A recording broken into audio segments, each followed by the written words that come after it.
In America, when we talk about the greatest generation, normally we're talking about, that generation that stormed the beaches of Normandy in World War II. But those folks, when they came home, if you were African American, you still faced racism, you still faced segregation, you still faced Jim Crow and segregated bathrooms. So the greatest generation for the black community is the generation that we are losing rapidly now. It is the generation of John Lewis. If you read his speech that he was going to give at the March on Washington before he was compelled to change it, the revolutionary John Lewis, the young radical John Lewis. It is the generation of C.T. Vivian. But not one person who has known him in the last 50 years has ever seen him with a hair misplaced on his head or a suit that was not finely tailored. Joseph Lowry, who left us last year, the generation of James Orange, the generation that fought in Selma and Montgomery, the ones who actually enforced the decree of the Civil War. Because the Civil War ended in 1865. And after that, we had the 13th, 14th, and 15th Amendment, but they were not enforced as a legal matter until 1964. You do not have the Black Atlanta that you have today without C.T. Vivian and without John Lewis. All these African Americans in high placed positions working at Fortune 500 companies, CEOs, political leadership that has run this city for 40 years since Maynard Jackson. That does not happen without the black greatest generation. The generation of Andy Young, the generation of Maynard, the generation of Jesse, the generation that went through everything that we saw in the 1950s and decided in the 1960s that they were not simply going to stand by and be victims of history, but they were going to stand up and be the shapers of history. And we see the same movement continuing today. These young folks that you see in the streets that you guys like to complain about, well, why are they burning cars? Why are they breaking windows? Why are they tearing stuff up? Well, what are we going to say when we look at these young revolutionaries in 50 years?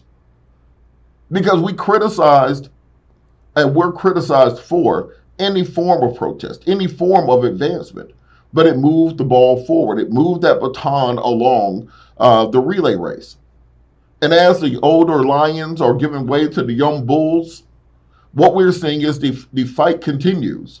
As Ted Kennedy said in the 1980 Democratic Convention, the work goes on, the cause endures, the hope still lives, and the dream shall never die.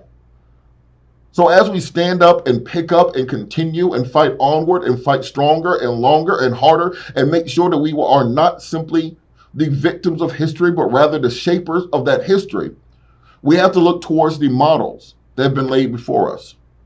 Don't just fall into the Black history fairy tale that they like to tell you.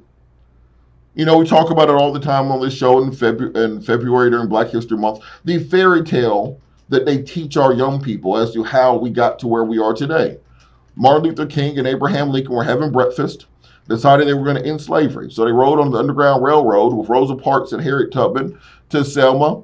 And then they picked up some people and went over to Montgomery, then got to D.C. to do the I Have a Dream speech. And later on, Barack Obama was elected president and racism was over. That's not how the fight went. That's not how the battle went. They were players. They were generals in the field who took up and who fought for everything that we have now. It was not given to us. It did not come easily. Lonnie King, who passed in the last couple years, another one of the generals in this movement. Talk to these people while you have the opportunity. Hear from them the first-hand stories and the first-hand tales of what they did. Chronicle what happened. You have to be that historian. You have to be Homer. You have to be Herodotus. You have to be the person who puts these things down. Whether they are famous or not, talk to them. Talk to your old grandparents about what they did during the struggle. Put it down on paper. Videotape it. Record it. Because we have to tell our own story, or else all we have is his story, history. So as we see and we honor our lions as they go off to their eternal kingdom, it should motivate us. It should inspire us. It should give us a Cassia Belli. It should give us a raison d'etre. It should give us that will that we need to fight on and go forward. Don't simply be placated by platitudes. Oh, we going to write Black Lives Matter on the street, and that's going to fix everything. Nah. You can't look at C.T. Vivian. You can't look at John Lewis. You can't look at many of those who have come before us and passed and think that we are going to simply take symbolism instead of policy. A city like Atlanta, the quote-unquote birthplace of the civil rights movement, the city too busy to hate, and we have a police department that still think they can crack heads on a regular basis. We have a political power structure that ignores the poor, that ignores the homeless, that ignores the disenfranchised. But we're not honoring their memory. So their passing is not the end of an era, but the continuation of a fight. It's not as if what they have done has been completed.